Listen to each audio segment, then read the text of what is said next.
Puji Tuhan, kita bersyukur pada saat hari ini atas segala berkat yang boleh kita rasakan daripada Tuhan Yesus Kristus yang selalu menyertai hidup kita, sehingga pada saat hari ini kita boleh hadir di rumah Tuhan ini.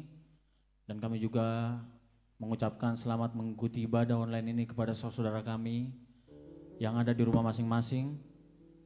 Meskipun ibadah kita ini melalui online, tapi kita percaya berkat Tuhan yang sangat luar biasa pasti hadir di tengah-tengah kita, di tengah-tengah keluarga kita masing-masing. Puji Tuhan. Kita mau masuk di dalam ibadah kita ini, ibadah doa semalaman kita di malam yang kelima, agar kita berdoa dan kita memohon kepada Tuhan agar kita diurapi dengan Roh Kudus Tuhan yang hadir dalam setiap kehidupan kita. Kita mau angkat pujian kita kepada Tuhan pada saat hari ini. Roh Kudus tercurah di tempat ini.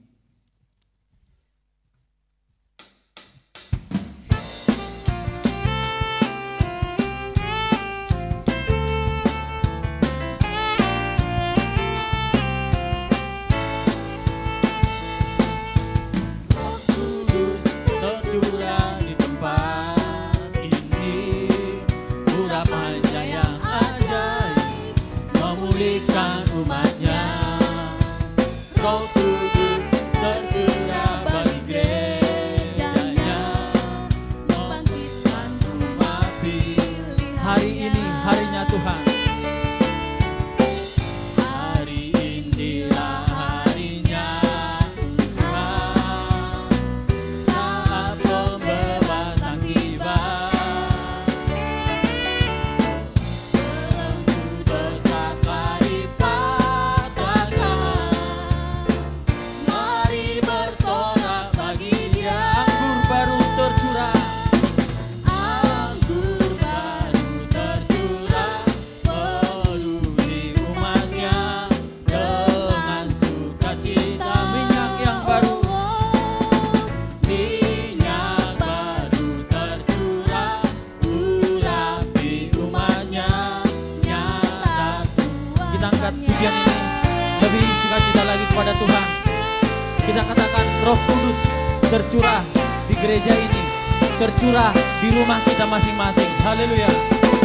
Roh Kudus tercurah di tempat ini. Haleluya. Urapannya yang ajaib memulihkan umatnya. Roh Kudus. Roh Kudus tercurah bagi gerejanya, membangkitkan umat pilihannya. Katakan hari inilah harinya Tuhan. Hari inilah harinya Tuhan, saat pembebasan tiba. Belenggu dosa telah dipatahkan. Belenggu dosa telah dipatahkan, mari bersorak bagi Dia. Anggur baru. Anggur baru tercurah, peduli umatnya dengan kuasanya. Oh, oh. Minyak baru tercurah, urapi umatnya, nyata kuasanya.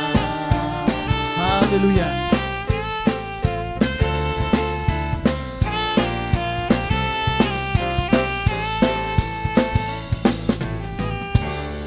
Puji Tuhan. Puji Tuhan. Tiba saatnya kita akan masuk lebih dalam lagi dalam persekutuan doa kita pada saat hari ini. Di sore hari ini kita mau masuk ke dalam hadirat Tuhan. Kita mau mohon lawatan Roh Kudus di tengah-tengah ibadah kita ini. Mari kita angkat pujian penyembahan kita kepada Tuhan. Bekerjalah ya Roh Kudus. Saudara, saya undang untuk bangkit berdiri. Kita angkat pujian penyembahan ini lebih sungguh ke dalam Tuhan. Biar Tuhan yang bekerja dalam ibadah kita ini. Biar Roh Kudus Tuhan yang selalu melingkupi kita. Haleluya.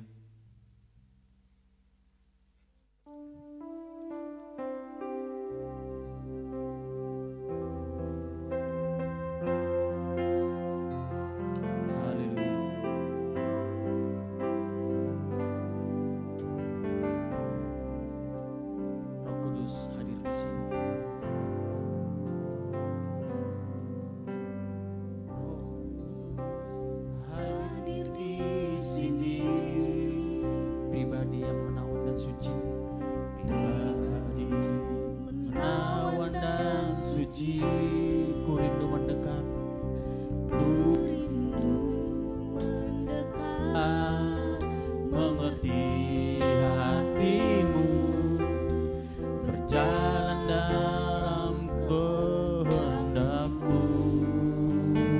Roh Kudus manis dan lembut.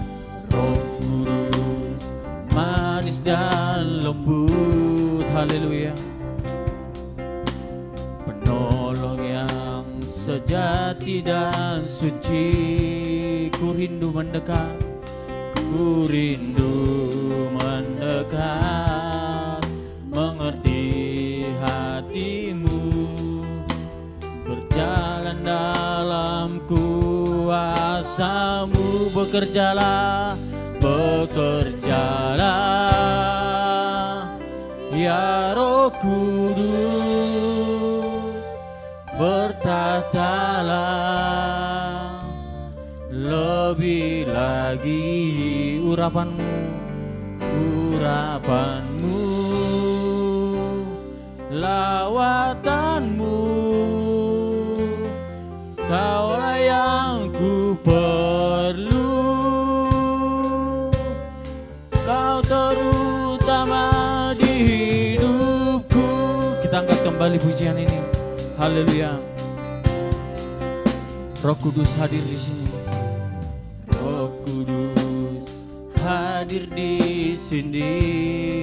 Pribadi yang menawan dan suci, pribadi yang menawan dan suci, ku rindu mendekat, ku rindu mendekat, mengerti hatimu, berjalan dalam kehendak-Mu.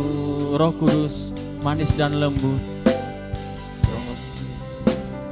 manis dan lembut, penolong yang sejati dan suci, penolong yang sejati dan suci, ku rindu mendekat, ku rindu mendekat, mengerti hatimu, berjalan dalam kuasa-Mu. Bekerjalah, bekerjalah, ya Roh Kudus, bertatalah lebih lagi urapan-Mu, urapan-Mu, lawatan-Mu, Kaulah yang ku perlu, Kau terutama di. Bekerjalah ya Roh Kudus,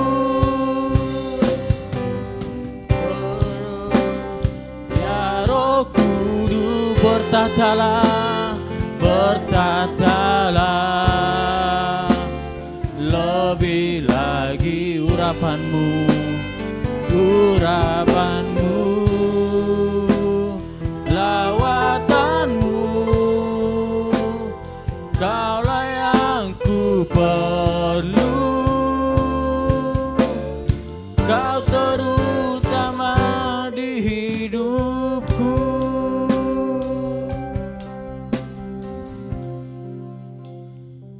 Mari kita sama-sama masuk dalam doa pembukaan kita. Berfirman-Lah ya Tuhan, berfirman-Lah ya Tuhan, supaya aku mendengarkan-Mu. Nyatakanlah kepadaku untuk kemuliaan nama-Mu. Penuhilah jiwaku dengan kasih karunia-Mu. Haleluya. Amin. Mari kita masuk dalam doa. Bapa surgawi kami yang satu Israel, yang Kau kenal namanya Yesus Kristus Tuhan kami. Engkau lah Abraham, mulai saya kepala Daud, yang kami sembah dan yang kami tinggikan. Di sore hari ini Tuhan, kami telah menjalani seperti apa yang Kau Tuhan nyatakan dalam firman-Mu 2020 tahun yang lalu, di mana Engkau bertemu dengan seorang wanita di sumur yang berbicara dengan Engkau Tuhan, bahwa penyembahan kepada Allah bukan di Gerizim ataupun Yerusalem. Sebab Allah yang penyembah yang benar dalam roh dan kebenaran. Saat ini Tuhan mengalami seperti apa yang Kau katakan yang terjadi dalam kehidupan kami. Walau kami di tempat kami masing-masing untuk memuji mensenangkan oleh nama-Mu Tuhan, tetapi Engkau hadir di sana dengan urapan Roh Kudus-Mu. Inilah yang kami buktikan sekarang realitas dalam kehidupan kami pada zaman sehari ini Bapa. Sebab apa yang Kau katakan telah terbukti dalam kehidupan kami pada saat ini Tuhan. Apa yang kau buatkan di dalam firman-Mu Bapa. Bahwa kejadian seperti yang sekarang ini Tuhan kami alami.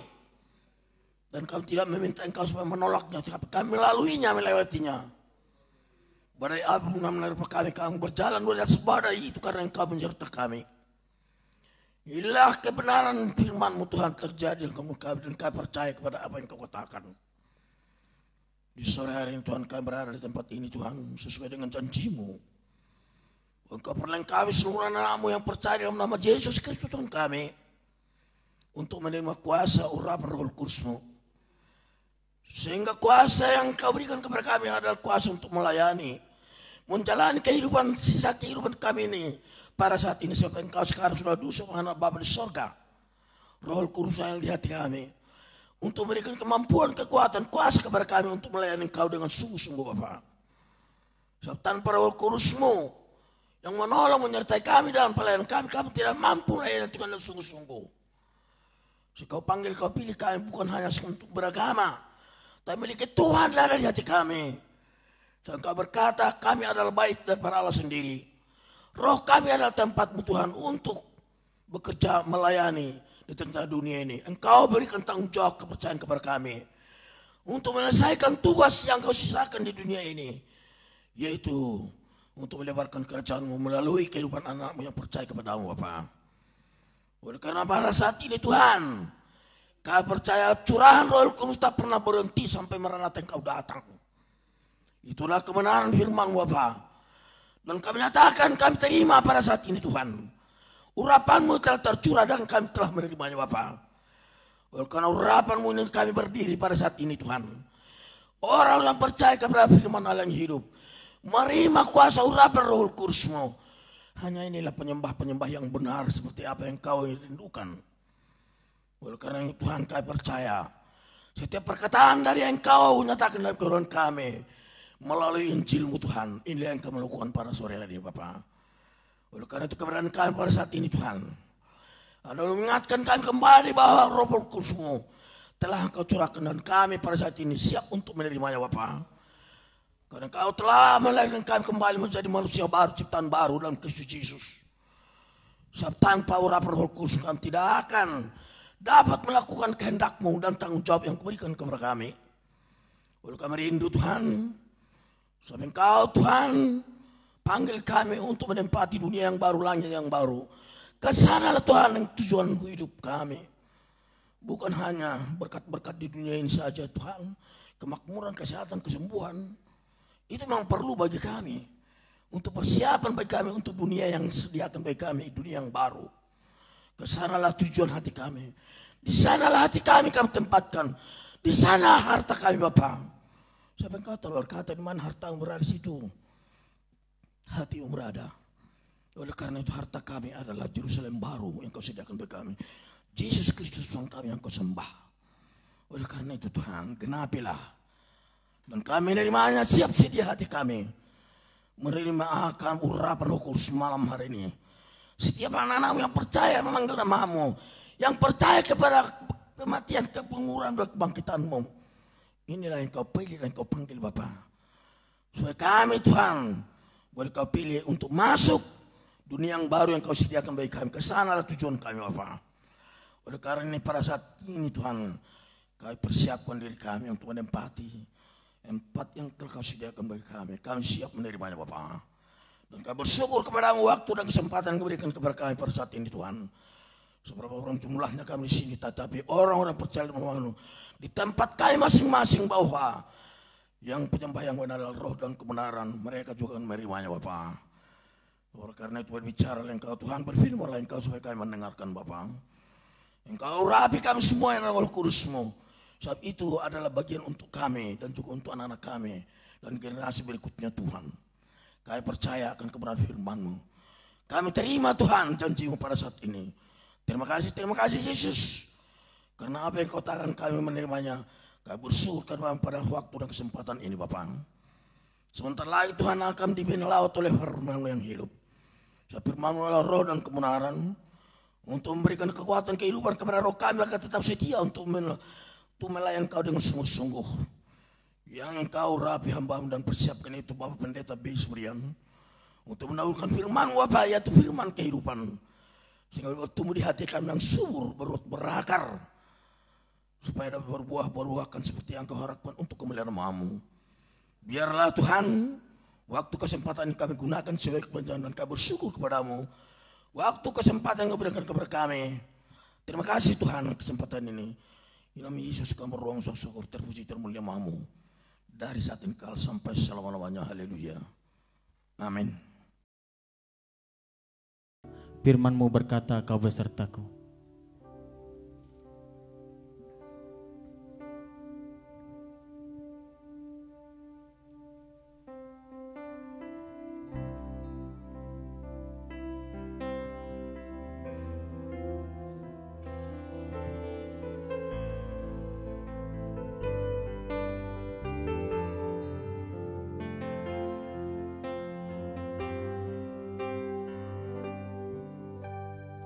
Firman-Mu berkata, Kau besertaku, maka kuat roh dan jiwaku.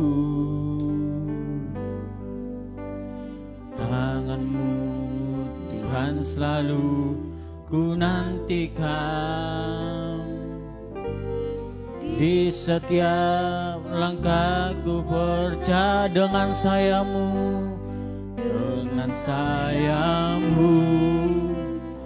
ku akan terbang tinggi di tengah badai hidup. Ku tak menyerah, Kau kekuatan dan perlindungan, bagi pertolongan-Mu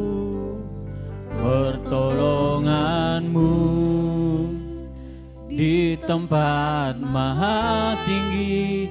Ku mengangkat tanganku, aku berserah, Kau ku nantikan, Kau yang ku sembah, Yesusku, Rajaku. Firman-Mu berkata, Kau besertaku.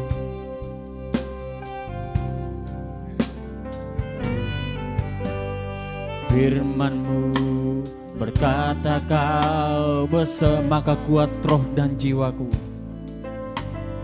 Maka kuat roh dan jiwaku. Tangan-Mu Tuhan selalu ku nantikan, di setiap langkahku percaya dengan sayap-Mu, ku akan terbang tinggi di tengah badai hidup. Ku tak menyerah, Kau kekuatan dan perlindungan, bagiku pertolongan-Mu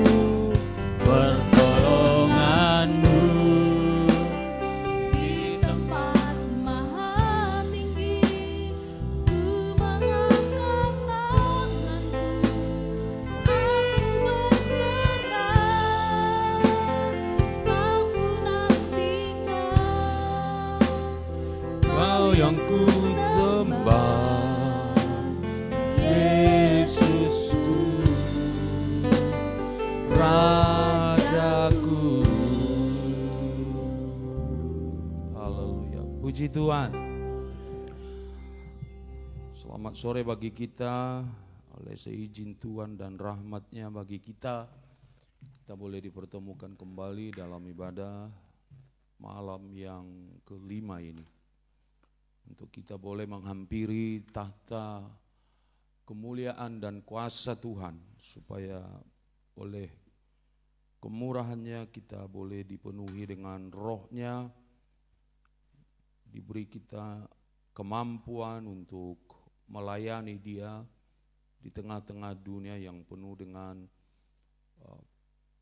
persoalan ini.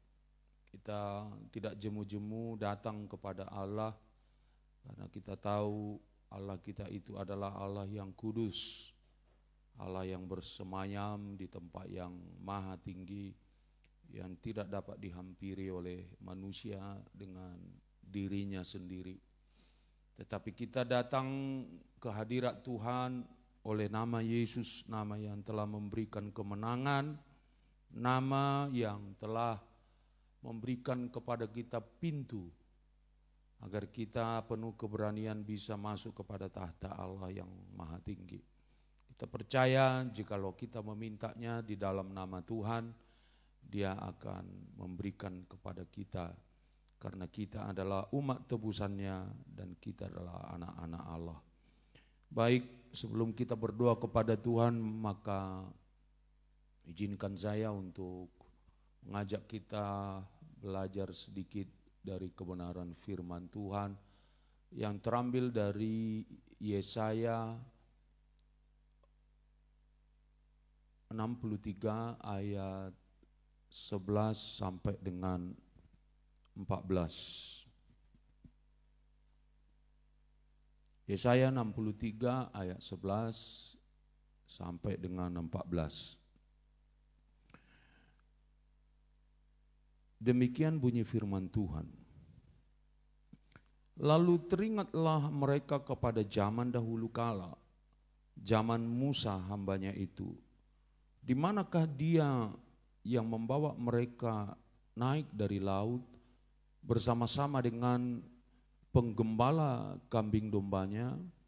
Di manakah Dia yang menaruh Roh Kudusnya dalam hati mereka, yang dengan tangannya yang agung menyertai Musa di sebelah kanan, yang membelah air di depan mereka untuk membuat nama abadi baginya, yang menuntun mereka melintasi samudra raya seperti kuda melintasi padang gurun. Mereka tidak pernah tersandung seperti ternak yang turun ke dalam lembah. Roh Tuhan membawa mereka ke tempat perhentian. Demikianlah engkau memimpin umatmu untuk membuat nama yang agung bagimu. Puji Tuhan.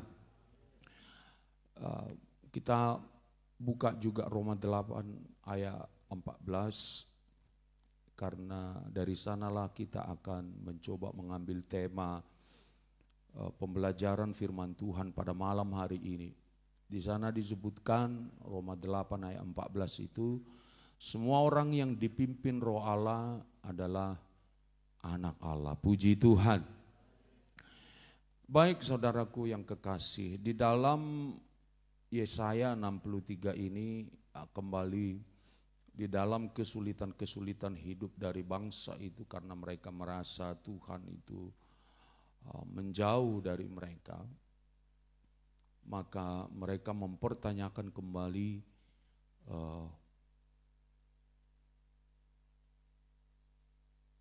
Tuhan yang menggembalakan mereka, Tuhan yang telah memimpin mereka.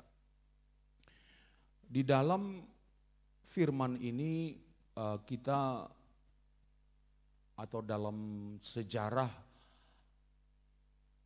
Musa dalam memimpin bangsa Israel kepada tanah perjanjian itu, terlihat sebetulnya ada keterbatasan dari kepintarannya atau kekuatannya dia sebagai seorang manusia yang memang orang terpandang, orang yang pintar, yang memiliki manajemen untuk memimpin orang banyak. Ketika mereka berhadapan dengan satu kesulitan, yaitu ketika mereka berjalan keluar dari Mesir, mereka berhadapan dengan Laut Merah. Di sanalah berhenti kekuatan Musa itu. Karena tidak ada way out di sana. Tidak ada jalan keluar bagi mereka, keluar dari persoalan itu. Karena di belakang mereka tentara dari Raja Firaun sudah mengejar mereka, jaraknya juga sudah semakin dekat. Di hadapan mereka terbentang laut yang begitu dalam dan begitu besar yang tidak mungkin mereka lalui dengan keadaan mereka di situ. Jadi kemudian kita melalui, ya, kalau dari kasat mata dari penafsiran kita tentang perjalanan itu, kalau kita baca di dalam Ulangan itu, mungkin kita berpikir bahwa memang ada secara spesifik Tuhan memberikan kuasa kepada Musa untuk memimpin mereka, sehingga ketika dia memukul Laut Merah itu, maka ada kuasa yang datang dari Tuhan yang ada di dalam diri Musa itu, itulah yang membelah. Tetapi kebenaran Yesaya 63 ini memberitahukan kepada kita bahwa Roh Kudus yang berperan di sana. Roh Kudus yang menuntun mereka. Roh Kudus yang bekerja menolong mereka, menuntun mereka melintasi samudera raya layaknya seperti kuda melintasi padang gurun. Ya, dan mereka tidak tersandung, artinya mereka dengan mulus menjalani kesulitan itu karena Roh Kudus itu bertindak untuk menolong mereka. Ya, sampai dikatakan di dalam firman Tuhan ayat 14 ini dikatakan roh Tuhan membawa mereka ke tempat perhentian. Saya selalu mengagumi cara Tuhan memimpin bangsa ini sebetulnya. Karena nyata memang pimpinan roh itu terjadi dalam kehidupan bangsa ini. Kalau pada siang hari, karena teriknya luar biasa saudaraku. Barangkali di atas 43 derajat rata-rata di sana temperatur yang ada di sana. Kami pernah melewati ketika ke Yerusalem, melewati daerah Mesir menuju Israel itu sangat gersang, hampir tidak ada kehidupan yang bisa terlihat di situ. Tidak pernah kami lihat ada burung di situ, tidak ada pernah ada pohon apapun ada di situ. Ya, karena memang sangat terik, sangat panas, ya. Tetapi dalam perjalanan itu ketika mereka keluar dari Mesir, Allah justru memberikan Roh Kudus itu menolong mereka menjadi tiang awan. Menolong dan memberikan Roh Kudusnya menjadi tiang awan sehingga suasana di mana mereka berjalan di padang gurun itu selalu dinaungi oleh awan yang sangat tebal ini. Jadi mungkin suasananya menjadi mendung, menjadi enak buat mereka berjalan di padang gurun yang sangat panas itu. Dan itulah yang sanggup menolong mereka. Itu sebabnya perkataan Tuhan ini dengan tepat mengajarkan kepada kita, dikatakan di sini Roh Tuhan membawa mereka. Jadi ada pimpinan dari Roh Kudus pada siang hari kepada bangsa ini selama 40 tahun. Dan ada juga tiang api. Bayangkan saudaraku bahwa padang gurun di mana mereka berjalan adalah satu padang gurun yang sangat gelap. Tidak ada cahaya di situ. Kecuali ada bulan dan mungkin bintang datang dapat menerangi sedikit saja. Tetapi suasana pada waktu itu adalah bahwa di sana kalajengking, ular berbisa, banyak binatang-binatang buas. Sehingga mereka apabila binatang ini menyerang mereka, mereka tidak punya kemampuan untuk menjaga dirinya. Tetapi Roh Kudus hadir di dalam hidup mereka sepanjang 40 tahun menjadi tiang awan. Saya membayangkan tiang awan yang dimaksud oleh Tuhan mungkin ada di atas mereka terangnya seperti matahari. Bahkan mungkin lebih terang daripada ruangan di mana kita berada sekarang. Luar biasa saudaraku. Saya kalau membayangkan itu 40 tahun saudaraku. Kalau saya boleh katakan Roh Kudus menjadi lampu yang sangat besar. Karena mungkin mereka ada 3 juta orang keluar dari Mesir. Dan banyak yang lahir di situ selama 40 tahun itu, barangkali banyak orang yang baru lahir selama perjalanan. Jadi jumlah mereka itu semakin bertambah. Tetapi kuasa Roh Kudus mampu menerangi perjalanan mereka baik pada waktu malam dan menaungi mereka pada waktu siang. Dan kita percaya saudaraku, kita yang hidup di zaman ini, jikalau kita mengandalkan kepemimpinan manusia untuk memimpin hidup kita dalam perjalanan iman percaya kita, siapapun dia, maka saya percaya ada satu keterbatasan dari kemanusiaan dia untuk dapat memimpin kita dengan baik. Ya, Musa pun memiliki keterbatasan, tidak ada jalan keluar, tidak ada solusi bagi dia. Tapi Roh Kudus yang hadir dalam hidup mereka membuat mereka dapat meloloskan diri dari masalah-masalah, ancaman-ancaman yang terjadi di dalam kehidupan kita. Dan saya percaya karakter Tuhan, moralitas Tuhan dalam memimpin Israel dan memimpin hidup kita tidak ada perbedaan, karena Allah yang memimpin mereka itu adalah sama dengan Allah yang memimpin kita. Roh yang memimpin mereka itu adalah roh yang sama memimpin kita. Yesus yang sama yang ada pada waktu dulu, sekarang, dan sampai selama-lamanya. Jadi kita tetap dapat berharap kepada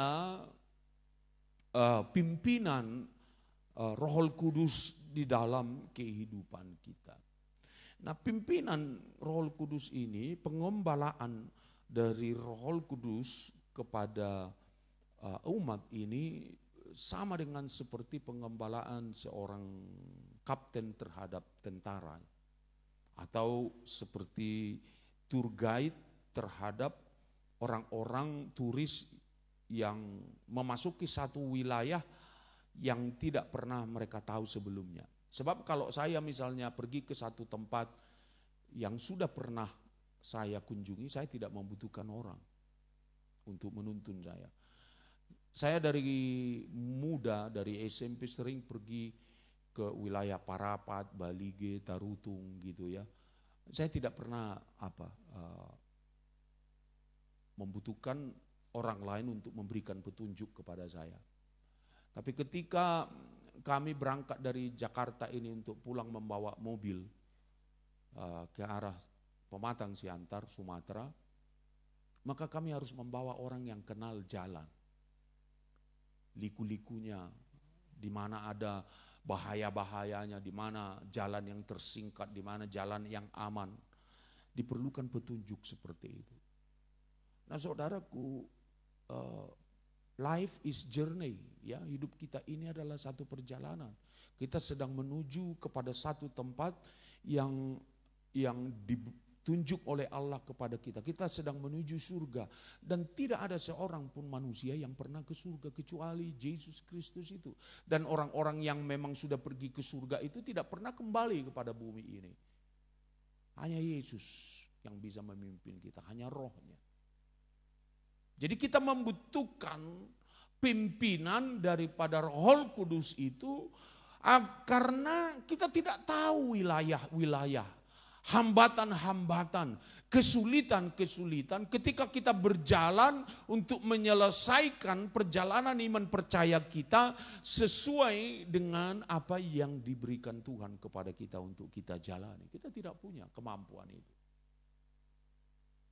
Satu-satunya jalan adalah seperti bangsa Israel ini, Tuhan ada bersama dengan mereka yang dipimpin oleh Roh Kudus.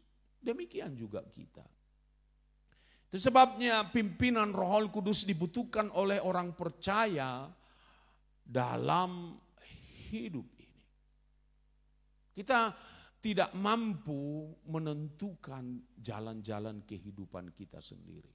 Langkah hidup kita tidak mampu. Yeremia 10 ayat 23 berkata, coba dibuka. Yeremia 10 ayat 23. Aku tahu ya Tuhan bahwa manusia tidak berkuasa untuk menentukan jalannya.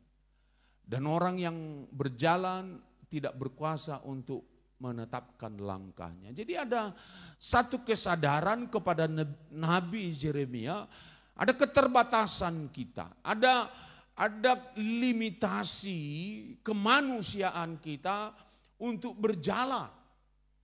Bahkan engkau tidak pernah tahu, saya tidak pernah tahu apa yang terjadi pada esok hari. Padahal esok hari itu hanya berjarak 24 jam dari sekarang. Bahkan mungkin kita tidak tahu apa yang terjadi beberapa jam kemudian. Kita tidak bisa menentukan langkah-langkah hidup kita. Yeremia menyadari itu. Manusia tidak berkuasa untuk menentukan jalannya, dan orang yang berjalan tidak berkuasa untuk menetapkan langkahnya. Ya sama dengan bangsa Israel ini. Karena ketika mereka keluar dari Mesir dan ternyata jalan yang mereka tempuh itu mereka bertemu dengan laut. Mereka berpikir, oh, Tuhan ini mau bawa kita kemana? Dia mau bunuh kita, dia mau membinasakan kita keluar dari tanah Mesir menuju laut supaya kita dibunuh di sini. Tetapi ternyata jalan manusia atau jalan Allah itu bukan jalan manusia.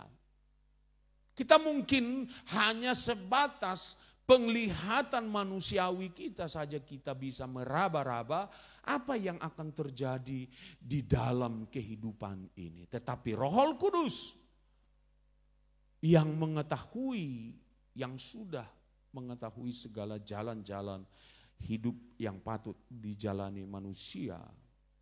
Karena apabila kita berjalan di jalan yang ditunjuk, di jalan yang disediakan oleh Allah, saya percaya akan banyak perjalanan hidup kita ini menjadi aman, dan juga banyak hal yang Tuhan singkirkan dari kehidupan kita ini selama kita berjalan dengan Dia. Tetapi kalau kita berjalan dengan pikiran kita sendiri, dengan kemampuan manusiawi kita sendiri, kita akan berhadapan dengan kesulitan-kesulitan sebagaimana orang lain kepada kita. Nah, Daud meminta petunjuk Tuhan tentang hal ini. Ya. Dari mana dia meminta petunjuk Tuhan?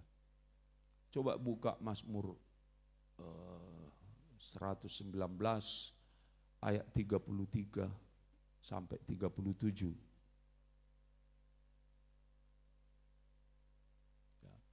Dikatakan di sini, perlihatkanlah kepadaku ya Tuhan petunjuk ketetapan-ketetapanmu, aku hendak memegangnya sampai akhir. Buatlah aku mengerti, maka aku akan memegang Tauratmu. Aku hendak memeliharanya dengan segenap hati. Biarlah aku hidup menurut petunjuk perintahmu, sebab aku menyukainya. Jadi hidup menurut perintah-perintahmu. Ya.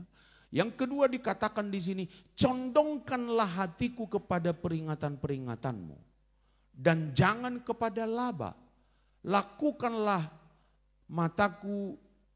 Lalukanlah mataku daripada melihat hal-hal yang hampa.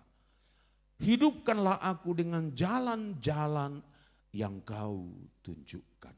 Saudaraku yang kekasih, jikalau seorang raja yang sangat luar biasa seperti Raja Daud ini memerlukan petunjuk dari Tuhan supaya dia bisa hidup di jalan-jalan yang diberikan oleh Tuhan kepada dia. Artinya dua hal di sini yang diinginkan oleh Daud. Pertama adalah secara eksternal dia ingin merasakan Tuhan itu menuntun dia. Ya, Tetapi bagi dia tahu hati dia sebagai manusia bisa membawa dia kepada kesesatan, bisa membawa dia kepada dosa, sehingga dia berkata, condongkanlah hatiku. Incline, ya. Condongkanlah hatiku kepada perintah-perintahmu. Nah, perkataan ini menjadi sesuatu yang penting kita sadari, karena memang sama dengan Daud, dia menyadari kecenderungan hati manusiawi kita itu secara natural kita akan selalu memiliki kecondongan untuk hal-hal yang bersifat sementara, yang bersifat material, duniawi, ya.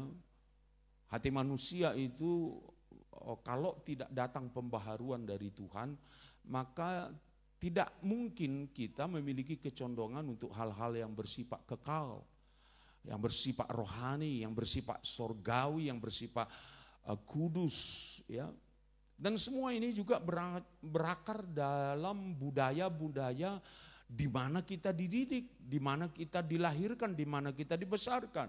Karena ketika kita dari kecil sudah terbiasa kita disenangkan kalau kita menangis, anak-anak menangis, dikasih mainan, dikasih materi-materi tertentu, alat-alat tertentu. Kalau zaman sekarang gadget-gadget, ya, yang bisa menyenangkan, ya, supaya jangan berisik anaknya ini, dikasihlah gadget, dikasih handphone. Anak-anak zaman sekarang dia yang memerintah bapaknya, sehingga tunduk bapaknya kepada anaknya. Nah, kalau anak-anak zaman dulu mereka takut sama orang tua dan mereka tunduk kepada ayahnya. Kecondongan ini akan berlangsung di sepanjang kehidupannya, sehingga ketika dia dewasa, waktu kecil dia hanya menerima materi-materi duniawi-duniawi, hal-hal yang menyenangkan hatinya dalam hal yang sederhana. Tetapi sesudah dia menjadi besar, dia dikendalikan seluruh keinginannya, bahwa yang bisa menyenangkan dia pada waktu dia kesusahan, seperti menangis, seperti lagi ngambek atau apa, orang tua selalu memberikan materi, memberikan mainan, memberikan ini. Maka sesudah besar, ketika dia menghadapi persoalan-persoalan hidup, maka dia berpikir bahwa yang harus diperlukan dalam hidup ini untuk menenangkan batinnya adalah hal-hal yang bersifat duniawi dan hal-hal yang bersifat materi. Ini yang membuat manusia itu memiliki kecondongan-kecondongan kepada hal-hal yang bersifat materi, duniawi. Ini menetap di hati kita karena kita menganggap itu tidak ada yang salah di sana. Dan hati kita tidak bisa kita rubah dengan kekuatan kita sendiri. Kalau dia sudah menjadi budaya dalam hidup manusia itu. Coba kita buka Yeremia 13 ayat 23.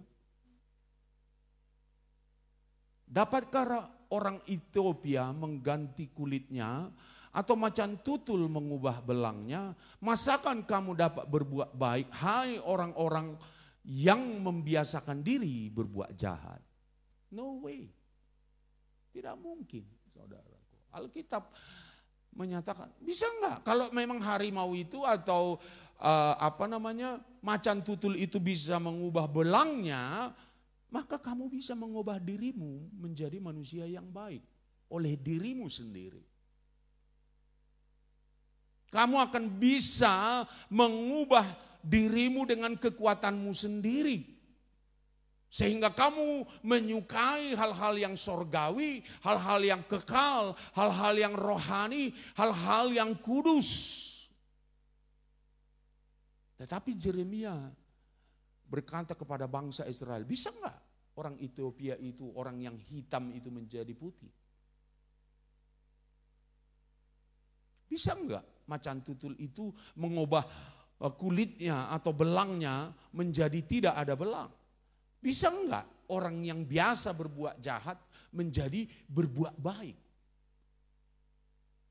Menjadi satu pertanyaan teologis, menjadi satu pertanyaan yang bersifat moralitas kepada kita. Nah, saudaraku, Disinilah kita belajar dari kebenaran firman Tuhan. Ya, bahwa oleh Roh Kudus mengubah arah hati kita untuk mencintai hal-hal dari Allah. Ini adalah kuasa Roh Kudus. Jadi barang siapa yang hatinya dahulu penuh dengan dosa, penuh dengan keinginan-keinginan jahat, ada iri hati, ada kebencian, dia diikat oleh itu. Satu-satunya hal yang bisa membebaskan kita dari semua itu, pertama adalah pengampunan Yesus Kristus, dan kedua adalah tuntunan Roh Kudus. Karena Roh Kudus itulah yang mencondongkan hati kita. Itu sebabnya Daud berkata, condongkanlah hatiku kepada peringatan-peringatanmu. Nah, orang yang bertobat itu orang yang sudah dilahirkan baru di dalam Tuhan Yesus Kristus itu memiliki kecondongan hati untuk mencari Tuhan. Ya, biarpun tidak ada hadir di situ pendeta di rumahnya, tidak ada hamba-hamba Tuhan, tetapi dia sudah terlatih, membiasakan diri untuk bersama dengan suami, bersama dengan anak-anak, bersama dengan istri, untuk membuat ibadah rumah tangga, membaca firman Tuhan bersama, berdoa bersama. Ada kecenderungan-kecenderungan baru di sana. Dan itu adalah pekerjaan Roh Kudus. Sebagaimana yang dimintakan oleh Raja Daud ini.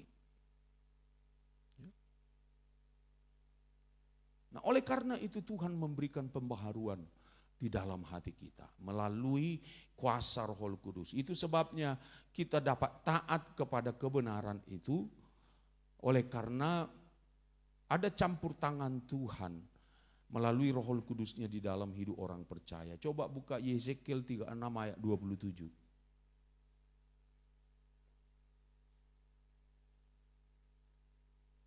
Yehezekiel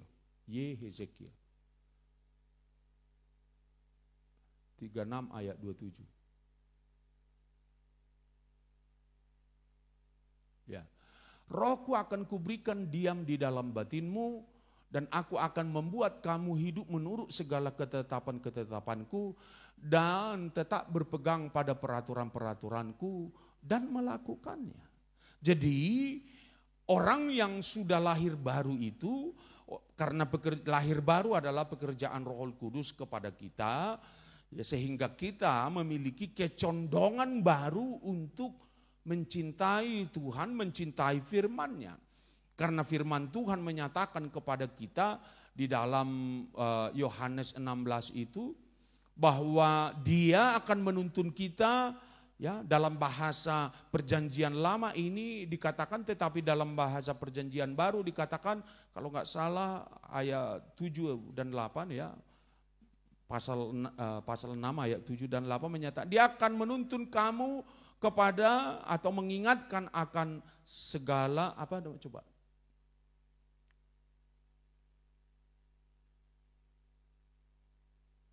Yohanes 16 ayat 7 dan 8. Ini ya. Namun benar yang kukatakan ini kepadamu adalah lebih berguna bagi kamu jika aku pergi, sebab jika aku tidak pergi, penghibur itu tidak akan datang kepadamu, tetapi jikalau aku pergi, aku akan mengutus dia kepadamu terus. Dan kalau ia datang, dia akan menginsafkan dunia akan dosa, kebenaran, dan penghakiman. Nah, kebenaran, dia akan menuntun kita kepada seluruh jalan-jalan kebenaran. Ya. Saudaraku yang kekasih dalam nama Yesus Kristus, kita sudah meninggalkan hidup yang lama. Ya, kita tidak lagi menjadi orang yang dituntun oleh kedagingan itu, tetapi kita dituntun oleh Roh Kudus. Itu sebabnya dari mana kita tahu bahwa kita dipimpin oleh Roh Allah. Nah, di dalam Roma kita bisa menemukan ini supaya kita tidak terlalu lama dalam doa, masuk dalam doa. Dikatakan di sini di ayat Roma 8, Pertama adalah ayat 4. Ayat 4 dikatakan supaya tuntutan hukum Taurat digenapi di dalam kita yang tidak hidup menurut daging tetapi menurut roh. Jadi kita hidup tidak lagi di dalam kedagingan. Kecondongan hatimu adalah kecondongan yang bersifat rohani, yang mencoba belajar untuk taat kepada Tuhan. Kesalahan dari banyak orang Kristen, mereka puas dengan status kekristenan itu. Itu yang menjadi kesalahan. Jadi mereka, yang penting saya sudah menjadi Kristen. Ya. Padahal sebetulnya karena hidup ini seperti yang kita baca di dalam Yesaya 63 itu, bahwa hidup ini adalah perjalanan. Christianity is a journey. Kekristenan itu adalah perjalanan. Tidak mungkin engkau hanya puas dengan status sebagai turis saja atau pengembara saja, tetapi engkau adalah orang yang harus berjalan menyelesaikan perjalananmu. Kalau engkau dalam iman percayamu itu hanya berjalan 3/4 perjalanan, itu namanya gagal sebetulnya sebagai orang percaya. Dan kalau engkau, apalagi kita hanya puas sebagai disebut saja karena menurut perasaanmu aku sudah anak Tuhan, cukup bagiku, aku tidak perlu belajar firman Tuhan atau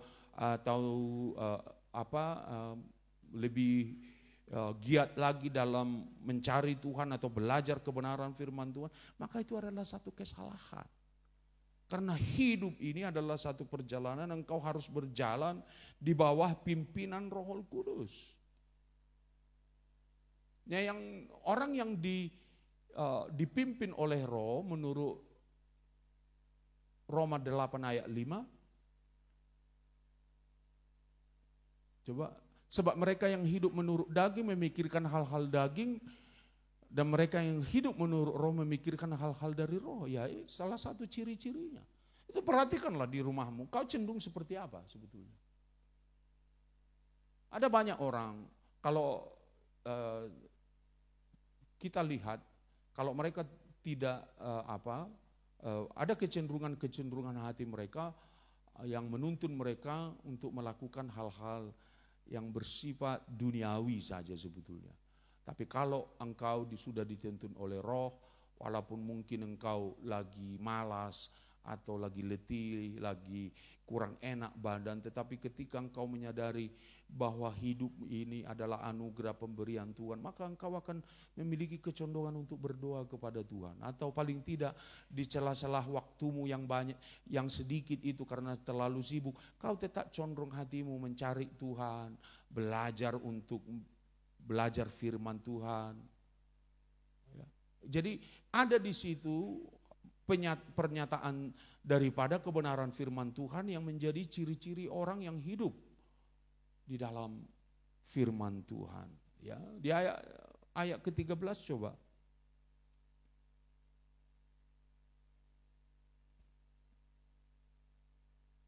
Nah, sebab jikalau kamu hidup menurut daging, kamu akan mati. Tetapi jika oleh roh kamu mematikan perbuatan-perbuatan tubuhmu, kamu akan hidup. Jadi kecenderungan hatimu yang sudah diperbaharui oleh Tuhan karena dia menaruh rohnya di dalam dirimu, oleh roh katanya, jadi roh huruf besar itu menunjukkan bahwa kita tidak lagi melakukan perbuatan-perbuatan yang jahat itu. Karena engkau hanya bisa melakukan satu perbuatan pada waktu bersamaan. Tidak mungkin gelap dengan terang itu hidup bersama-sama. Jadi kalau ruangan ini kita matikan lampu, maka yang ada adalah kegelapan. Itu yang menguasai kita, tidak bisa lain. Tapi ketika engkau hidupkan lampu, di rumahmu ada terang, maka tidak ada kegelapan di situ.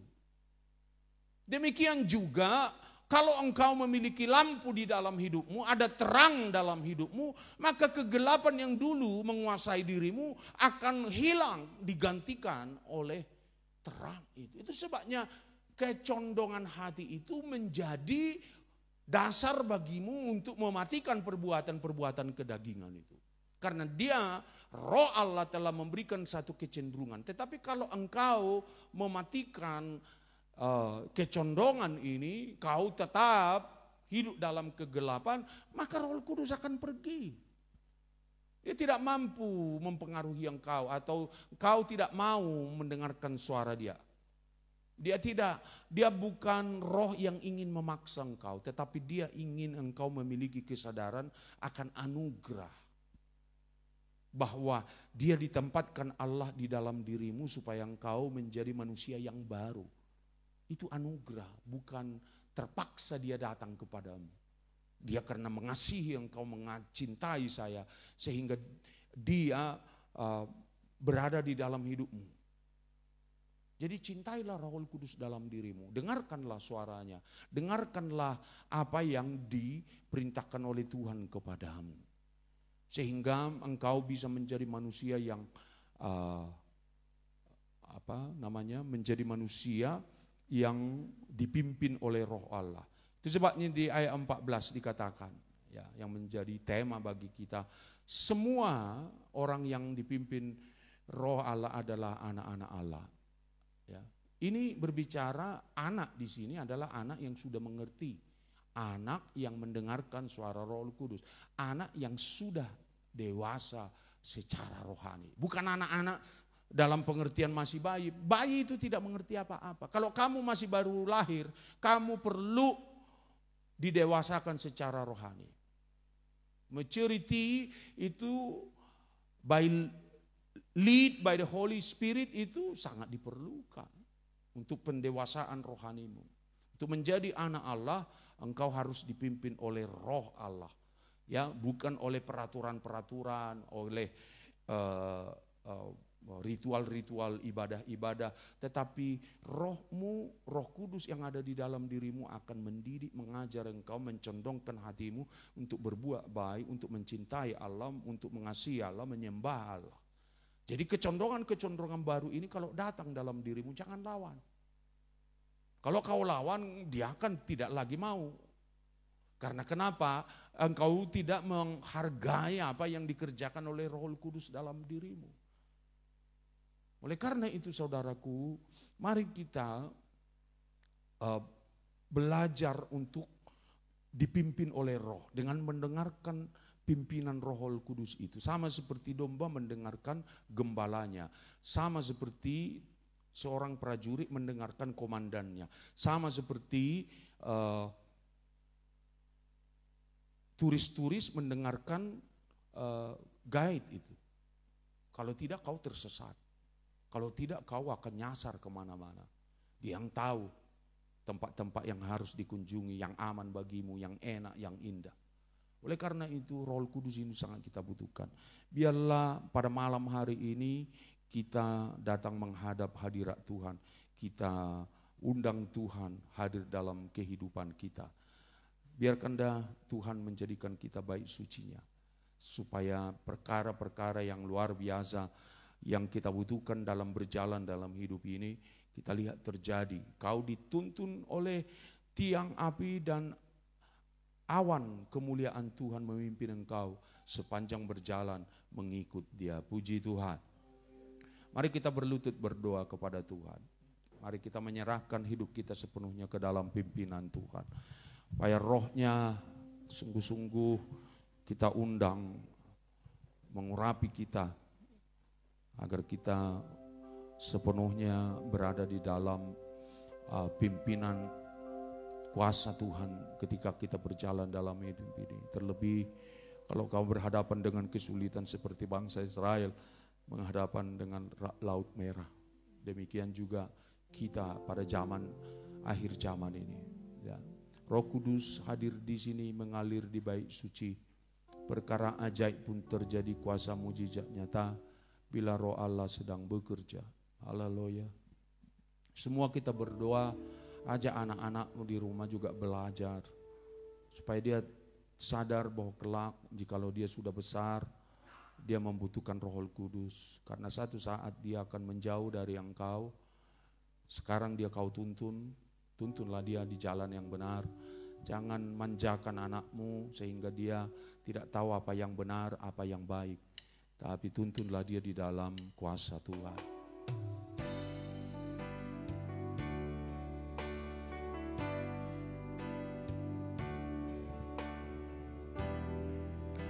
Saudara boleh berdoa dan tetap berdoa walaupun kami sudah mengakhiri di sini, jikalau saudara tetap merasakan kuasa Tuhan menjamah engkau.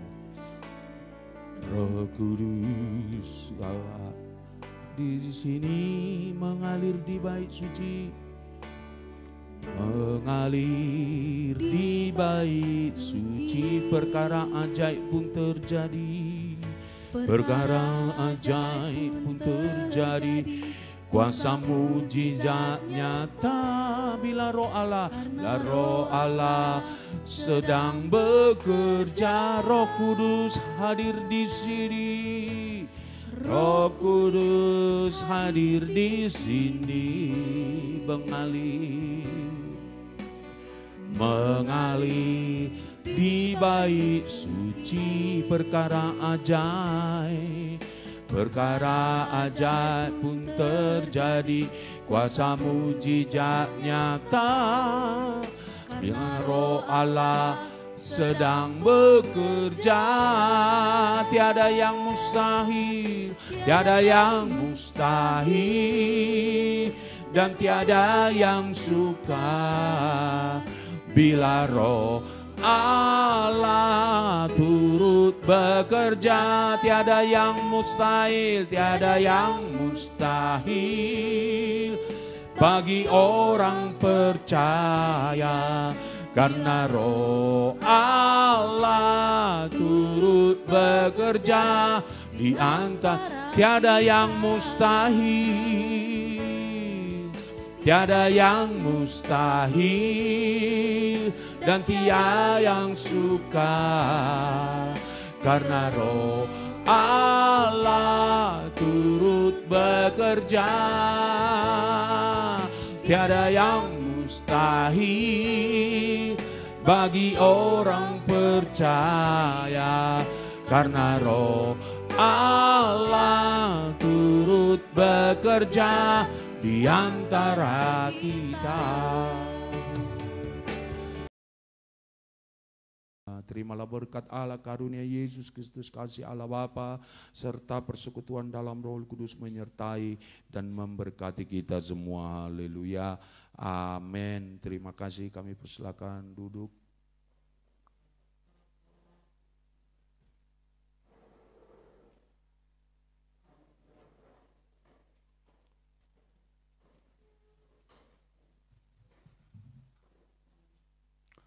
Sungguh ku bangga Bapa punya Allah seperti Engkau.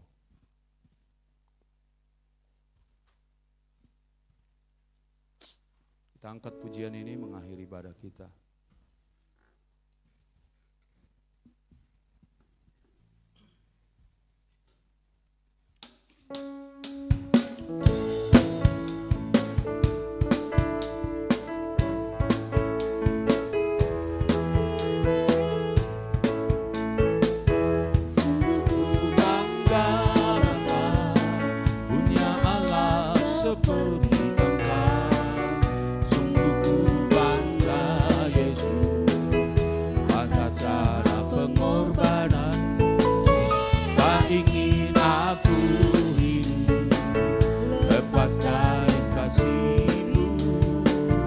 Kasih-Mu menyelamatkan dan beriku pengharapan. Kau ingin ku persembahkan apa yang aku miliki, memang tiada berarti bila dibanding dengan kasih-Mu. Namun Ku ingin memberi dengan sukacita di hati, karena Ku tahu ini menyenangkan. Sungguh ku bangga Bapa punya Allah seperti Engkau.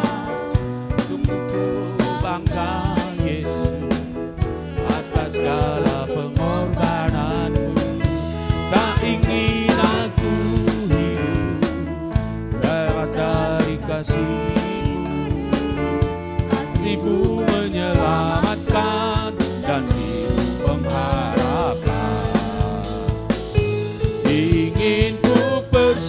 akan apa yang aku iri. Tiada berarti bila dibanding dengan kasih-Mu. Namun Ku ingin memberi dengan sukacita di hati, karena Ku tahu ini menenangkan hatiku. Sayang disayang, sayang disayang, sayang. Aku disayang Tuhan, aku karena jadi anaknya. Aku disayang, sayang disayang, sayang, sayang disayang, sayang. Aku disayang Tuhan, aku diangkat wajib anaknya. Aku disayang. Glory, glory, haleluya. Glory, glory, haleluya. Glory, glory, glory, puji Tuhan. Glory, glory, glory, glory, glory, haleluya. Glory, glory. Yesus kekasih jiwaku, jiwaku, sungguh ku percaya padamu. Karena kasih-Mu padaku, Kau tebus dosaku. Dari terbitnya matahari dan sampai terbenamnya, ku angkat lagu pujian, ku tinggi nama-Mu. Dengan rendang ku puji dengan kecapi. Oh, ku bernyanyi haleluya. Sayang disayang, sayang disayang, disayang. Aku disayang Tuhan, aku diangkat jadi anaknya. Aku disayang Tuhan. Glory, glory, glory, glory, glory, haleluya. Glory, glory, glory, puji Tuhan. Glory, glory, glory, haleluya. Glory, glory, glory, puji Tuhan. Tuhan Yesus memberkati kita semua. Puji Tuhan. Amin.